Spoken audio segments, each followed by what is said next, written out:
राष्ट्रपति Donald Trump ने जब से भारत पर 50% टैरिफ लगाया है, भारत और अमेरिका के संबंधों में तनाव देखा जा रहा है। हालांकि 17 सितंबर को पीएम नरेंद्र मोदी के 75वें जन्मदिन के मौके पर ट्रंप ने उन्हें जन्मदिन की बधाई देने के लिए फोन करके रिश्तों पर जमी बर्फ को पिघलाने की कोशिश की और इससे पहले भी वे पीएम मोदी से बातचीत करने की इच्छा जाहिर कर चुके थे। लेकिन फिर भी भारत और अमेरिका के बीच टैरिफ की वजह से तनातनी बनी हुई है। वहीं ट्रंप ने भारत पर 50% टैरिफ लगाया है, जिसका अमेरिका को भी नुकसान हो रहा है। इस बीच ट्रंप को झटका देने और भारत को राहत देने वाली बड़ी खबर आ गई है।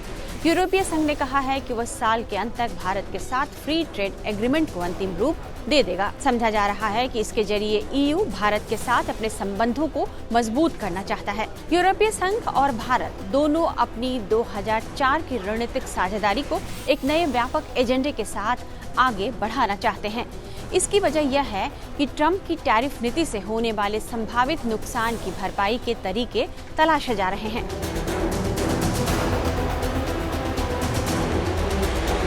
यूरोपीय संघ ने रक्षा, व्यापार और ऊर्जा जैसे अहम क्षेत्रों में भारत के साथ अपने संबंधों को आगे बढ़ाने और प्रमुख वैश्विक चुनौतियों से मिलकर निपटने के लिए 17 सितंबर को एक नया रणनीतिक एजेंडा पेश किया। यह एजेंडा फरवरी 2025 में हुई ईयू कॉलेज ऑफ कमिश्नर्स की ऐतिहासिक भारत यात्रा पर आधारित है और इसका मकसद दोनों पक्षों को ऐसे नतीजे देना है जो आपसी लाभकारी और बदलाव लाने वाला हो। इस एजेंडा में भारत की बढ़ती हुई वैश्विक पहचान को मान्यता दी गई है। एजेंडे में व्यापार, निवेश, सुरक्षा, स्वच्छ ऊर्जा और एफटीए को अंतिम रूप देने पर जोर दिया गया है। ईयू ने कहा है कि बदलती भू राजनीतिक वास्तविकताओं के मद्देनजर भारत के साथ उसकी साझेदारी महत्वपूर्ण होती जा रही है और दोनों पक्षों के लिए आर्थिक विकास और सुरक्षा को मजबूत करना जरूरी है। यूरोपीय आयोग के अध्यक्ष उर्सुला वॉन डे लेयन ने कहा कि अब समय आ गया है कि भरोसेमंद साझेदारों पर ध्यान केंद्रित किया जाए। साझा हितों और समान मूल्यों पर आधारित साझेदारियों को दोगुना किया जाए। हमारी नई यूरोपीय संघ भारत रणनीति के साथ हम अपने संबंधों को अगले स्तर पर ले जा रहे हैं। उर्सुला वॉन डेर लेयन ने फ्री ट्रेड एग्रीमेंट को लेकर भी बात की। उन्होंने कहा कि नया एजेंडा व्यापार, निवेश और प्रतिभा गतिशीलता को आगे बढ़ाना, संयुक्त आर्थिक सुरक्षा को मजबूत करना और रक्षा क्षेत्र में औद्योगिक सहयोग को गहरा करना होगा। उन्होंने यह भी कहा है कि पहले से ही भारत का सबसे बड़ा व्यापारिक साझेदार हम हैं और इस वर्ष के अंत तक अपने फ्री ट्रेड एग्रीमेंट को अंतिम रूप देने के लिए प्रतिबद्ध भी हैं।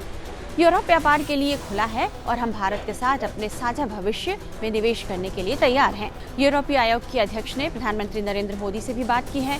उन्होंने भारतीय प्रधानमंत्री को भारत के साथ संबंधों के लिए यूरोपीय संघ के दृष्टिकोण के बारे में जानकारी दी, साथ ही उन्हें उनके जन्मदिन की शुभकामनाएं भी दी। मुक्त व्यापार समझौता लंबे समय से अटका हुआ था, लेकिन अब इसे इस साल के अंत तक अंतिम रूप दिए जाने की तैयारी हो रही है।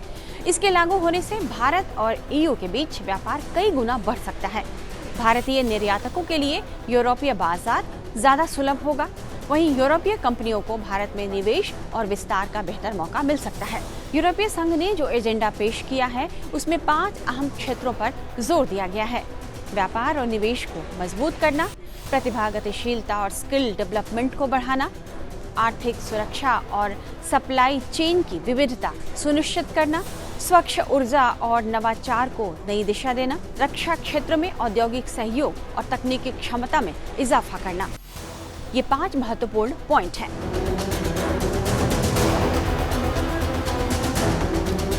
भारत और ईयू की साझेदारी दोनों के हितों में मानी जा रही है। दोनों पक्षों की ताकतें एक दूसरे को पूरा करती हैं।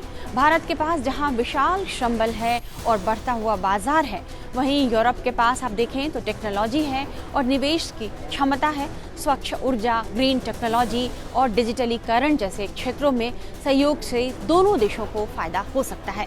यह रणनीतिक एजेंडा भारत के लिए कई मौके लेकर आया है। भारत को निवेश, टेक्नोलॉजी और बाजार तक आसान पहुंच मिलेगी, लेकिन इसके साथ ही ये जिम्मेदारी भी बढ़ेगी कि वह सुरक्षा, साइबर डिफेंस और ग्लोबल सप्लाई चेन में ईयू का भरोसेमंद सहयोगी साबित हो। इस खबर पर आप कमेंट बॉक्स में अपनी राय जरूर दीजिएगा और इस तरह के तमाम एक्सप्लेनर्स के लिए आप देखते रहिए टाइम्स नाउ भारत का डिजिटल प्लेटफॉर्म।